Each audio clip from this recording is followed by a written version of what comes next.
Yes, we have this. We have 2 semifinal matches. We've got a 3rd place match and a grand finals.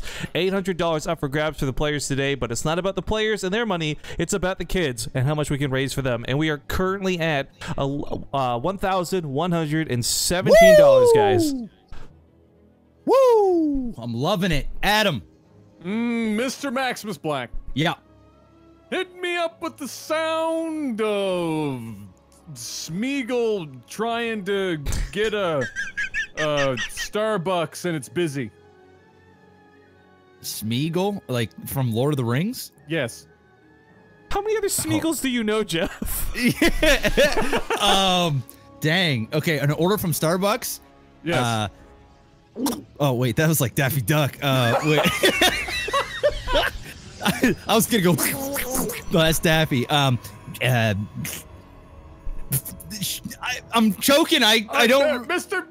Maximus Black, hit me up with the sound of Daffy Duck ordering, cutting in front of Smeagol at the line of Starbucks and ordering a coffee.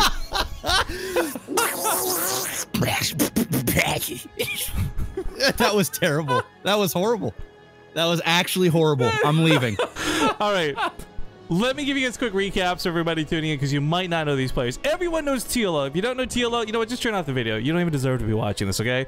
Goblin's someone a lot of you won't know, but Goblin's a player we should note has been knocking players out of WCS qualifiers. Players like a Laser and people who've been to BlizzCon have lost to this guy in back-to-back best-of-3s.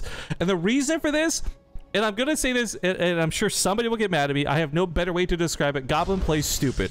And he plays well, but he plays stupid. What I mean by this is, like, let's say you're up against a Protoss. Not even unpredictable. They go carriers. They do that mass endgame strategy everyone knows how to fight against, right? And the carriers are protected by Archons and just Templar underneath it. Goblin will not do the Templar and Archon underneath it and go just mass carriers. And because people are ready to compensate for the ground and there's no ground, they end up losing. Like, there's just a lot of little discrepancies like that that make his playstyle unique. So I say stupid as a bit of a joke, but he does play a little bit off meta. But you might have just described unpredictable without using the word unpredictable. I think you wanted to use something more of the lines of ad, as in, like, you know, being nicely unconventional. There you go. I guess that would be a better way to phrase it. But the reason I don't say unpredictable is because I think Goblin is predictable. Because as many times as I've cast him, he does it the exact same way every time. Does the Stargate, follows up with 3, goes to the Oracles. Like, different from what the other so unless the players know what they're up against, I guess that changes it. If they're, because what you just described is if they're expecting a tech switch with DT, but Goblin's like, nah, bro, I ain't nobody got time for DTs. I just want to spend all my money on carriers because look, Adam, I want to relive the Brood War days. I gotta interrupt you because we just had the biggest donation of the day come in from D Texas. $339.36 because it's Lag TV. You guys are the best. Oh my D Texas, that's another one of our community members, bro. Let's go. I figured with a dick that big. Yeah, swing it. He's full black. This isn't without merit, by the way. Dave Pike and Honey Monster both donated $12.76 each. Wow. Dave Pikes is you guys. For Todd's kids. I'm not sure if that's a joke or something. And then, hey, Aiden, hit me up with the sound of the tournament winner not donating to the winnings of the Gimme Shelter Fund from Honey Monster. Hey. He's trying to. What are you trying to? You're trying to make them feel bad that they have to give their. Hey, these guys got to eat too. They need shelter as well. You know, being a full-time gamer. Yeah, exactly. Being a full-time gamer is tough, man. It is very, very tough. TLO's getting up there too. He needs a retirement fund. He's already got that dirty esports money, though, I guess. Oh wow, yeah, that's true. By the way, we are $8 shy of an even 1,500. Let's Damn. go. Thank you so much, go on guys. the $8 donation train, obviously. That's so weird, Thank but you. refreshing the page showed the actual values. So those two just donated at €10. That's why it's $12.97. And then D Texas's became $4.44 Canadian. There you go. Yes. It's doing a little conversion for you. It does the conversion automatically to American dollars, yeah. Yeah, that just it confused me because when I refreshed it, it changed. Okay, anyways, $8 shy, nonetheless, USD from hitting a 1,500. That'd be 75% of the goal to you guys getting replay packs made public to everybody. So you're charity all across the board, helping the players, helping people like Maximus Black get replays to study and get better with. Ideally, Exactly. I need it. If you want me to stop sucking on ladder, donate so I can stop sucking on ladder. Thank you. I need those replays.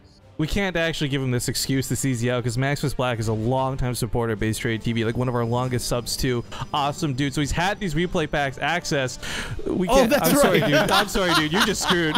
You're just a bad player, Jeff. You gotta accept it. Yeah, I'm horrible. I'm stuck in my ways. All right. Speaking of getting stuck, TLO seems to have his hands full here with a lot of zealots coming in. A really nice timing attack with the charge lots at 5 minutes 30 seconds in. It's going to be a lot of warp-ins and a whole lot of warp prism micro. Wow. That was really good. If he was here even 30 seconds later, that wall would have at least held him up a little bit, but now he's all the way in, and he's got a lot of zealots. He can split them up and afford to do so and do twice as much damage, really. The Queens had to get out of there. Okay, woof, that was close. You almost lost that warp prism. Now, the key here is to get as many warp-ins as you can while keeping that warp prism alive, and also allowing the Queens to put DPS onto that warp prism without it actually dying. And now these Queens are out of position. He's going to pick them up.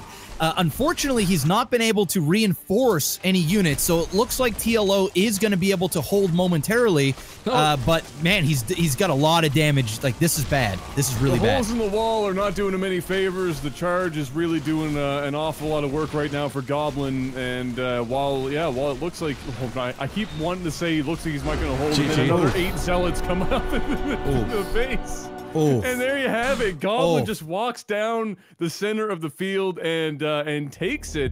Damn. Just with a really well-timed zealot push, like a brace yourself for Punisher.